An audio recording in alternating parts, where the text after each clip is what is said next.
आज हम लोग इलेक्ट्रिसिटी का नेक्स्ट टॉपिक स्टार्ट करेंगे। सबसे इंपॉर्टेंट टॉपिक है इस पूरे चैप्टर का, ठीक है। अच्छे से ध्यान दीजिएगा, अच्छे से समझने की कोशिश करिएगा, ठीक है। नेक्स्ट टॉपिक है आपका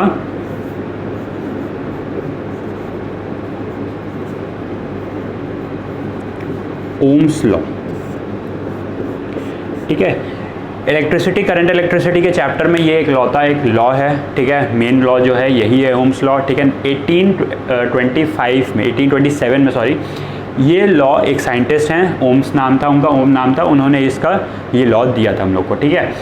उन्होंने क्या किया, उन्होंने बेसिकली इस लॉ में है क्या, potential difference across a wire, ठीक है। पोटेंशियल डिफरेंस मतलब V, potential difference across a wire और current flowing through that wire के बीच में एक रिलेशन निकाला, ठीक है। इन्होंने बहुत एक्सपेरिमेंट्स करे, हम लोग भी एक्सपेरिमेंट्स कर सकते हैं, लैब में जाएंगे, लैब में आप एक्सपेरिमेंट कर सकते हैं ये सारे, ठीक है। तो उन्होंने क्या किया, potential difference across a wire मतलब वोल्ट मीटर का यूज़ किया और एक वायर के अक्रॉस पोटेंशियल डिफरेंस मेजर कर रहे थे और ये किया, और करंट के बीच में, करंट जो फ्लो कर रहा था उस पर्टिकुलर वायर में, उसके बीच में रिलेशन निकाला।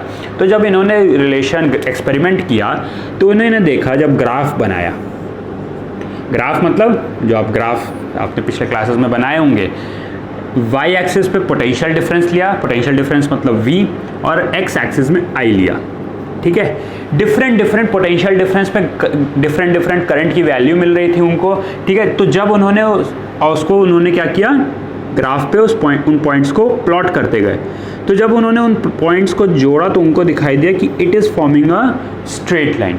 तो VI ग्राफ जो था वो कैसा आ रहा था, स्ट्रेट लाइन,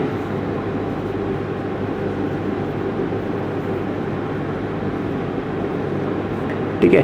स्ट्रेट लाइन का मतलब क्या है कि जैसे जैसे potential difference across the wires के दोनों एंड पे पोटेंशियल डिफरेंस जैसे जैसे हम लोग बढ़ा रहे थे, वैसे वैसे करंट की वैल्यू भी क्या हो रही थी, बढ़ रही थी, ठीक है। डायरेक्टली प्रोपोर्शनल, जैसे जैसे आप बढ़ाते जा रहे थे वैसे वैसे करंट की वैल्यू भी बढ़ती जा रही थी। तो इन्होंने वही लॉ दिया कि जो potential difference across a conductor और a metallic wire is directly proportional to the current flowing through that wire.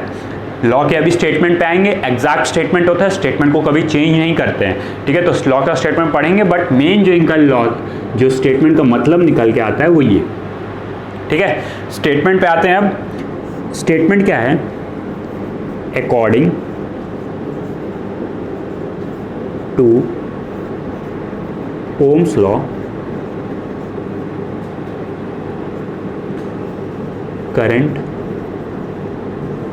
flowing through a conductor is directly proportional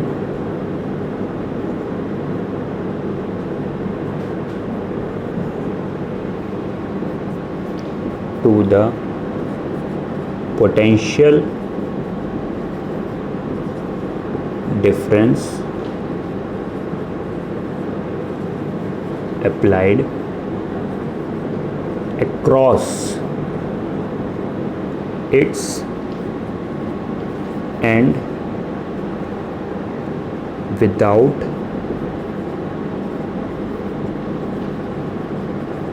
change in temperature और स्टेट के ब्रैकेट में हम लिख रहे हैं डायमेंशन ऑफ द वायर, ठीक है।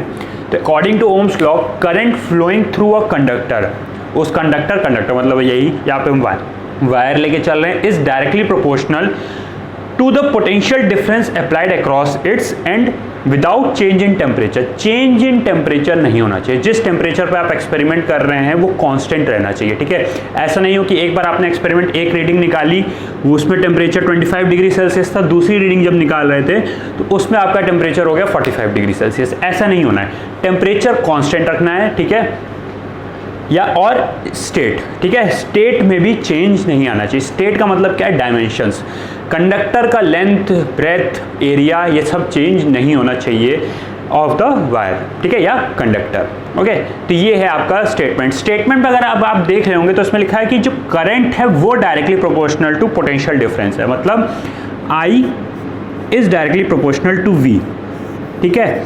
अब आप चाहे इस तरह बोलें चाहे इस तरह बोलें, बात एक ही है। Okay, I is directly proportional to V और V is directly proportional to I, is the same thing, दोनों एक दूसरे पर डिपेंड कर रहे हैं। आप पोटेंशियल डिफरेंस इंक्रीज करोगे तो करंट इंक्रीज हो जाएगा, आप करंट इंक्रीज करोगे तो पोटेंशियल डिफरेंस इंक्रीज हो जाएगा क्रॉस द कंडक्टर। ओके, अब इसको लेकर आएंगे V is directly proportional to I। Okay, अब देखिए सबसे मेन फॉर्मूला यहाँ पे आने वाला है इस पूरे चैप्टर का, सबसे main formula. Okay, V is directly proportional to I। Proportionality sign जो है यहाँ पे, उसको हटाने के लिए हम लोग को क्या करना पड़ता है, एक कांस्टेंट से मल्टीप्लाई करना पड़ता है, राइट। तो यहाँ पे जो कांस्टेंट आता है V is equals to R into I। R जो है यहाँ पे क्या है, constant, constant for a given wire या कंडक्टर, ठीक है। किसी कंडक्टर का पीस या किसी वायर के लिए जो R है यहाँ पे क्या है, कांस्टेंट है। R बोलते किसको हैं, ये यहाँ पे है क्या, ये रेजिस्टेंस। ओके, पिछले वीडियो में हम लोग ने रेजिस्टेंस का सर्किट सिंबल देखा था ना, सर्किट डायग्रामेटिकल सिंबल देखा था, तो हमने बोला था अभी हम लोग आगे पढ़ेंगे इसके बारे में।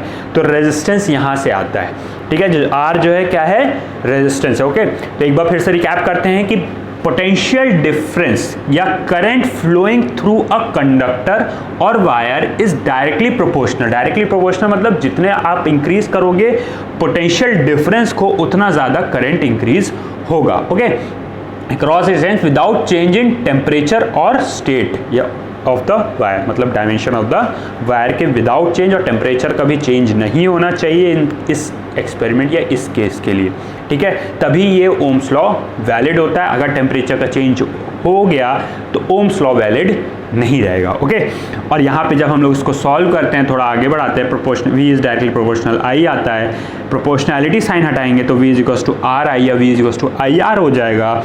R यहाँ पे क्या है, कांस्टेंट है, जिसको हम लोग क्या कहते हैं, रेजिस्टेंस। ओके, तो अब हम लोग के पास फॉर्मूला आ गया है V is equals to IR, right.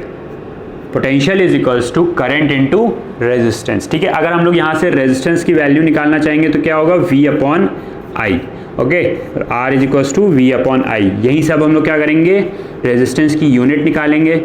Unit निकालेंगे तो V मतलब पोटेंशियल डिफरेंस, उसकी यूनिट क्या होती है, वोल्ट, ठीक है। आप लोग ने अगर पिछले वीडियोस नहीं देखे हैं तो जाके देखें, वहाँ पे हमने बताया है पोटेंशियल डिफरेंस की यूनिट क्या होती है, वोल्ट अपॉन करंट है, potential difference upon current, current की यूनिट एम्पेयर, तो वोल्ट अपॉन एम्पेयर हो जाएगी, वोल्ट पर एम्पेयर, या इसी को इस तरह लिखेंगे VA-1, और इसी को अब हम लोग क्या बोलेंगे, ओम, ठीक है। वोल्टेज पर एम्पेयर को ही हम लोग क्या कहते हैं, ओम। इसका सिंबल जो होता है वो होता है ओमेगा, ठीक है, इसको क्या कहते हैं हम लोग, ओमेगा। ग्रीक सिंबल है, ग्रीक सिंबल ये है, इसको क्या कहते हैं हम लोग, ओमेगा, या ओम से हम लोग, ओम इसकी यूनिट है, ओमेगा से हम लोग इसको, इसका सिंबल है यूनिट का। ओके, रेजिस्टेंस जो है, अब देखिए रेजिस्टेंस पे आते हैं, रेजिस्टेंस के बारे में जानते हैं थोड़ा सा और, ठीक है।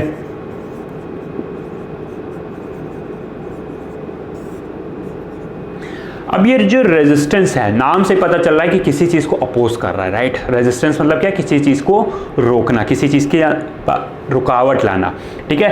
तो रेजिस्टेंस क्या है, एक बेसिक प्रॉपर्टी होती है कंडक्टर या किसी भी मटेरियल की, जो कि करंट के मोशन को अपोज करती है, ठीक है। इट इज अ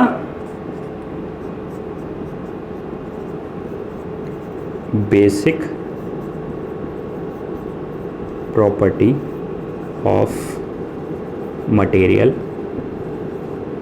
या कंडक्टर की बात करें to oppose the flow of current. Okay, तो जो ये रेजिस्टेंस है वो क्या बेसिक प्रॉपर्टी है, मतलब हर कंडक्टर का कुछ ना कुछ रेजिस्टेंस होता ही होता है। अब ये रेजिस्टेंस का ओरिजिन कैसे है, ठीक है, क्यों है कि कंडक्टर्स हैं जिनको हम लोग कहते हैं मेटल्स हैं, जो गुड कंडक्टर्स ऑफ इलेक्ट्रिसिटी है, उनमें भी रेजिस्टेंस होता है, तो ऐसा क्यों हो रहा है कि वो अपोज क्यों कर रहा है, ठीक है।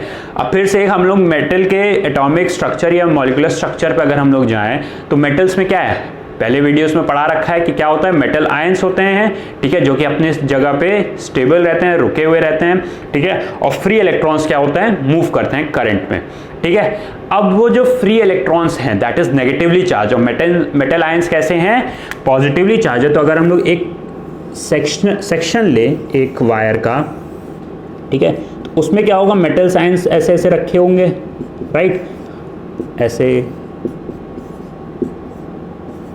और नेगेटिव इलेक्ट्रॉन्स जो फ्री इलेक्ट्रॉन्स है वो यहाँ पे फ्रीली मूव करना चाह रहे होंगे, ठीक है। अब अगर इस कंडक्टर के अक्रॉस अगर हम लोग पोटेंशियल डिफरेंस लगाएं, पोटेंशियल डिफरेंस मतलब एक साइड पॉजिटिव कर दिया, एक साइड नेगेटिव कर दिया, तो इलेक्ट्रॉन किधर मूव करता है, from lower potential to higher potential, that is from negative to positive. तो इलेक्ट्रॉन का डायरेक्शन क्या होगा, फ्रॉम नेगेटिव टू पॉजिटिव, और करंट का डायरेक्शन क्या होता है, from higher potential to lower potential, that is from plus to minus, that is current का डायरेक्शन कुछ ऐसा होगा, बिल्कुल होगा, राइट।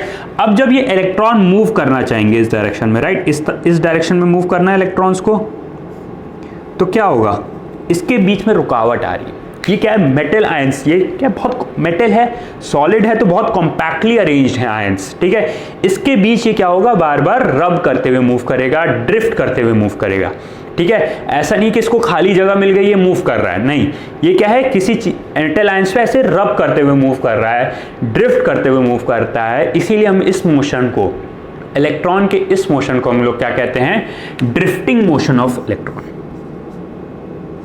क्या कहते हैं हम लोग, ड्रिफ्टिंग ऑफ इलेक्ट्रॉन्स, ठीक है। तो यही रीजन है आपका रेजिस्टेंस का, ठीक है, यही क्या रीजन है, बेसिक रीजन यही है, ठीक है। इंसुलेटर्स पे आएंगे, इंसुलेटर का रेजिस्टेंस क्या होगा, बहुत ज्यादा होगा, क्योंकि वो करंट को पूरी तरीके से अपोज करते हैं। उनमें क्या बेसिक रीजन है, मेटल या कंडक्टर में तो ये बेसिक रीजन है, ठीक है, कि फ्री इलेक्ट्रॉन्स हैं, बट उनको क्या है, पॉजिटिव मेटल आयंस रोक रहे हैं फ्रीली मूव करने के लिए, तो इसीलिए उसमें रेजिस्टेंस कुछ आता है। इंसुलेटर में क्या होता है, वहां पे फ्री इलेक्ट्रॉन्स होते ही नहीं है, या होते भी हैं तो बहुत कम होते हैं, जिसकी वजह से अपने आप ही क्या होता है, रेजिस्टेंस बहुत ज्यादा हाई हो जाता है, ओके। तो ये है आपका बेसिक कॉज ऑफ रेजिस्टेंस और ओरिजिन ऑफ रेजिस्टेंस, ठीक है। अब आते हैं अगले टॉपिक पे। अगला टॉपिक है factors on which resistance of a conductor depends upon.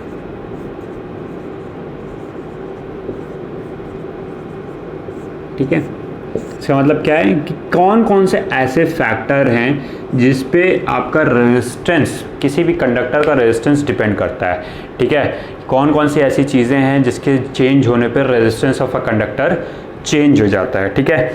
4 चीज़ें, ब्रॉडली 4 चीज़ें हैं, एक एक चीज़ पहले मेंशन कर लेते हैं कि क्या क्या है। पहला है टेम्परेचर, पहला क्या है, टेम्परेचर, ओके। दूसरा है मटेरियल ऑफ द कंडक्टर, ठीक है। तीसरा है लेंथ ऑफ द कंडक्टर, और फोर्थ है cross sectional area of the conductor, ठीक है।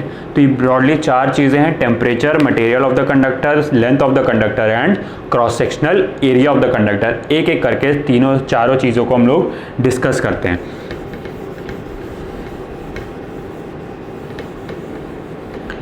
तो तो पहला है आपका टेम्परेचर। ओके, टेम्परेचर अभी पहले ही हम लोग ने देखा ओम्स लॉ तभी वैलिड है जब टेम्परेचर कांस्टेंट हो।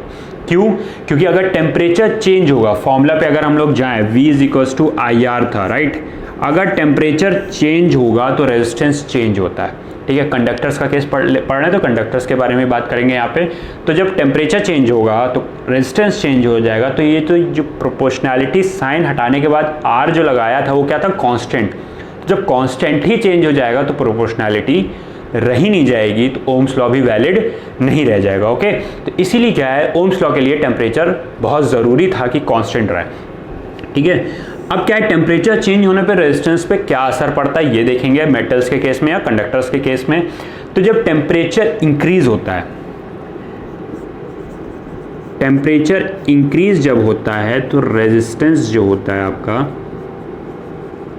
Also increases. Okay, when temperature increases resistance also increases. ऐसा क्यों होता है? पहला दिमाग आपका सवाल आ रहा होगा, ऐसा क्यों हो रहा है टेम्परेचर इंक्रीज करने में?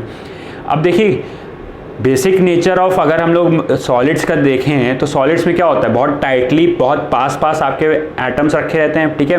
बट क्या वो कंप्लीटली रेस्ट में रहते हैं, कंप्लीटली रुके रहते हैं? नहीं, वो कैसा मूव कर रहे होते हैं, उनके अंदर वाइब्रेशनल मोशन होता है, ठीक है। जब आप टेम्परेचर इंक्रीज करते हैं तो वो vibrational motion of atom, metal atoms का वाइब्रेशनल मोशन इंक्रीज हो जाता है, वो और तेज़ी से वाइब्रेट करने लगते हैं। तो जब तेज़ी से वाइब्रेट करेंगे तो इलेक्ट्रॉन्स, जो करंट के जो इलेक्ट्रॉन्स है, जो करंट में जो इलेक्ट्रॉन्स फ्लो हो रहे हैं, ठीक है, उनको और रुकावट आएगी, ठीक है। अब कोई चीज़ मूव कर रहा है उनके सामने, ऐसे ऐसे वाइब्रेट कर रहा है, ये इलेक्ट्रॉन इसको पास करना चाह रहा है, तो ये क्या है, आसानी से पास नहीं होने देगा, जिसकी वजह से क्या होगा, रेजिस्टेंस क्या हो जाएगा, बढ़ जाएगा, ठीक है। तो टेम्परेचर जब इंक्रीज करेगा तो कंडक्टर्स या मेटल्स का रेजिस्टेंस इंक्रीज करता है, ठीक है। सेकेंड पॉइंट आपका था मटेरियल ऑफ कंडक्टर, ठीक है। वो कंडक्टर किस चीज से बना है, राइट। अगर सिल्वर का कंडक्टर है, ठीक है, एक अगर सिमिलर डायमेंशन मतलब सिमिलर लेंथ एंड एरिया, ठीक है, आप दो ऐसे लें वायर लें, एक सिल्वर का ले लें, एक कॉपर का ले लें, ठीक है। तो सिल्वर का रेजिस्टेंस कुछ और होगा, कॉपर का रेजिस्टेंस कुछ और होगा। वो मटेरियल पे डिपेंड कर रहा है कि आपने कौन सा मटेरियल यूज़ किया है कंडक्टर में या वायर में, ठीक है। एल्यूमिनियम का कुछ और होगा, आप वुड का एक वही डायमेंशन का पीस ले लें तो उसका रेजिस्टेंस कुछ और होगा, ठीक है। तो ये सब चीज़ें क्या हैं, आपका मटेरियल पे भी डिपेंड करता है, ठीक है। थर्ड पॉइंट था लेंथ ऑफ द कंडक्टर,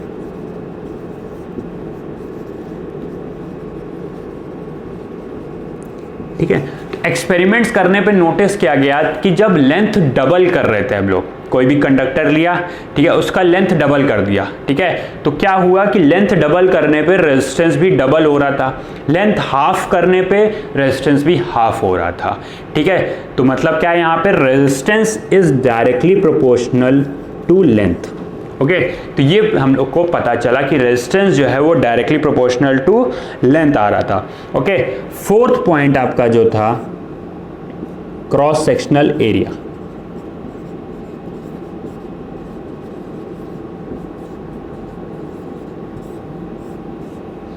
इसमें देखा गया तो resistance is inversely proportional to area, ठीक है। जब आप एरिया डबल कर रहे थे तो रेजिस्टेंस हाफ हो रहा था, और जब एरिया हाफ कर रहे थे तो रेजिस्टेंस डबल हो रहा था। इसका मतलब क्या है, रेजिस्टेंस जो है वो इनवर्सली प्रोपोर्शनल है, ठीक है। आप एरिया बढ़ाओगे तो रेजिस्टेंस कम होगा, आप एरिया घटाओगे तो रेजिस्टेंस बढ़ेगा, ठीक है। तो ये सारे रिलेशन हमको एक्सपेरिमेंट से पता चले। अब इसका रीजनिंग क्या है, सेकेंड, थर्ड, फोर्थ और पॉइंट्स की रीजनिंग क्या है ये समझिए, ठीक है। Material of the conductor, silver और कॉपर का एग्जांपल लेते हैं। सिल्वर के नंबर ऑफ फ्री इलेक्ट्रॉन्स अलग होंगे और कॉपर के नंबर ऑफ फ्री इलेक्ट्रॉन्स अलग होंगे।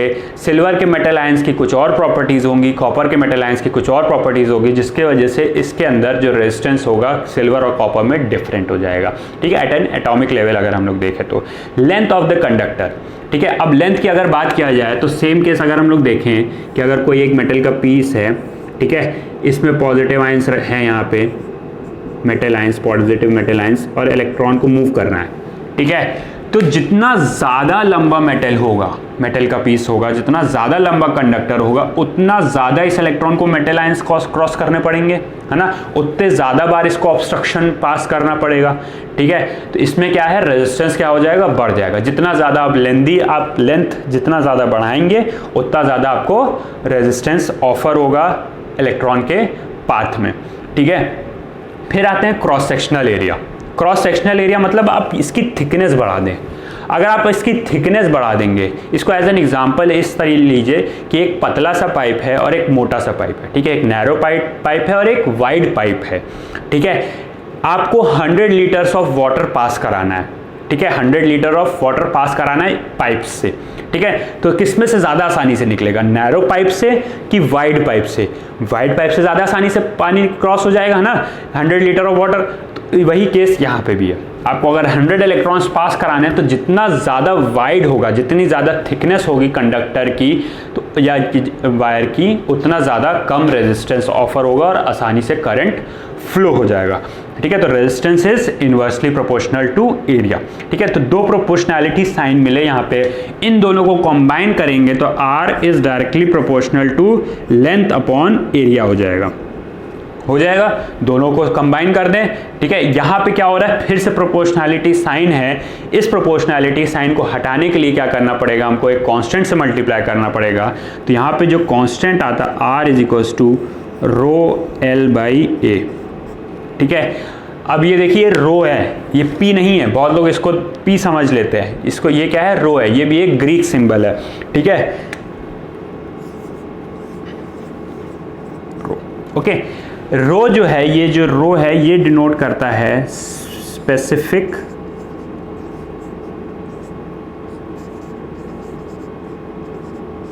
रेजिस्टेंस को। ठीक है, यही क्या किसको डिनोट करता है, स्पेसिफिक रेजिस्टेंस को, या इसी का एक और नाम होता है रेजिस्टिविटी। तो अभी हम लोग को एक फॉर्मूला मिला रेजिस्टेंस का, R is equals to rho L upon A. L क्या है, लेंथ है, ए क्या है, एरिया है, आर क्या है, रेजिस्टेंस, और रो क्या है, स्पेसिफिक रेजिस्टेंस या रेजिस्टिविटी। स्पेसिफिक रेजिस्टेंस या इसी को हम लोग क्या कहते हैं, रेजिस्टिविटी। ओके, अब इसको समझिएगा। ठीक है, स्पेसिफिक रेजिस्टेंस और रेजिस्टिविटी किस चीज़ को बोलते हैं। ठीक है, अगर लेंथ जो है वो 1 मीटर हो जाए और area of a conductor, cross sectional area of the conductor 1 metre square हो जाए, क्या हो जाए, लेंथ 1 मीटर हो जाए और एरिया 1 मीटर स्क्वायर हो जाए, तो R इज इक्वल्स टू रो हो जाएगा, है ना। R इज इक्वल्स टू क्या आएगा हम लोग के पास, रो। दैट मीन्स स्पेसिफिक रेजिस्टेंस या रेजिस्टिविटी वो रेजिस्टेंस है उस कंडक्टर का जिसके लेंथ 1 मीटर हो और एरिया क्या हो, 1 मीटर स्क्वायर। ठीक है, यहीं से इसकी डेफिनेशन भी आती है स्पेसिफिक रेजिस्टेंस की, कि specific resistance is that resistance of the conductor that is 1 metre long and has an cross sectional area of 1 metre square. अब रो का फॉर्मूला क्या होगा, रो इज इक्वल्स टू, यहाँ से निकालेंगे तो R into A upon L. ठीक है, specific resistance equals to resistance into area upon length. ठीक है, यूनिट निकालना चाहें अगर हम लोग रो की, तो यहां से क्या आएगा, R that is resistance, R की यूनिट ओम। ठीक है, एरिया की unit metre square upon length की यूनिट मीटर। तो 1 मीटर से इसका ये स्क्वायर कैंसिल हो जाएगा, तो यूनिट क्या आएगी, ओम मीटर। ओके, सिंबल क्या होगा, ओमेगा एम। ठीक है, तो स्पेसिफिक रेजिस्टेंस की यूनिट भी हम लोग ने निकाल ली। ठीक है, अब यहाँ पे स्पेसिफिक रेजिस्टेंस भी 2 फैक्टर्स पे डिपेंड करता है। पहला है आपका टेम्परेचर। ठीक है, पहला क्या है, टेम्परेचर। सेम केस है रेजिस्टेंस की तरह ही, अगर आप टेम्परेचर इंक्रीज करेंगे स्पेसिफिक रेजिस्टेंस भी इंक्रीज करेगा। ठीक है, 2 फैक्टर्स हैं यहाँ पे, temperature increases, specific resistance also increases. दूसरा है मटेरियल ऑफ कंडक्टर। ठीक है, कि कंडक्टर किस मटेरियल से बना हुआ है। ठीक है, तो अगर सिल्वर से बना है तो सिल्वर का स्पेसिफिक रेजिस्टेंस कुछ और होगा, और कॉपर से बना है उसका स्पेसिफिक रेजिस्टेंस कुछ और होगा, प्लास्टिक से बना है प्लास्टिक का स्पेसिफिक रेजिस्टेंस कुछ और होगा। ठीक है, अब बात आती है कंडक्टर्स और इंसुलेटर्स की। ठीक है, कंडक्टर्स की स्पेसिफिक रेजिस्टेंस क्या होगी? सबसे कम, राइट, क्योंकि कंडक्टर्स आर गुड आसानी से करंट फ्लो कराते हैं तो उनका रेजिस्टेंस कम, तो स्पेसिफिक रेजिस्टेंस भी कम। इंसुलेटर्स का स्पेसिफिक रेजिस्टेंस या रेजिस्टिविटी बहुत हाई होता है। ठीक है, इन दोनों के बीच में एक और आता है सेमीकंडक्टर्स। ठीक है, इनका सेमीकंडक्टर्स का स्पेसिफिक रेजिस्टिविटी कंडक्टर से तो ज़्यादा होती है बट इंसुलेटर से कम होती है। अब देखिए, स्पेसिफिक रेजिस्टेंस आपकी बुक्स में एनसीईआरटीज़ में दिया हुआ है, कुछ कॉपर्स की, एल्यूमिनियम, इन सब के आपके स्पेसिफिक रेजिस्टेंस की वैल्यूज़ दी हुई है बुक में, याद करने की ज़रूरत नहीं होती। क्वेश्चन आता है तो उसमें दिया रहता है स्पेसिफिक रेजिस्टेंस क्या है, बट एक बार आप देखेंगे तो कंडक्टर्स की आपको स्पेसिफिक रेजिस्टेंस कम मिलेगी, इंसुलेटर की स्पेसिफिक रेजिस्टेंस बहुत हाई मिलेगी। ठीक है, ओके।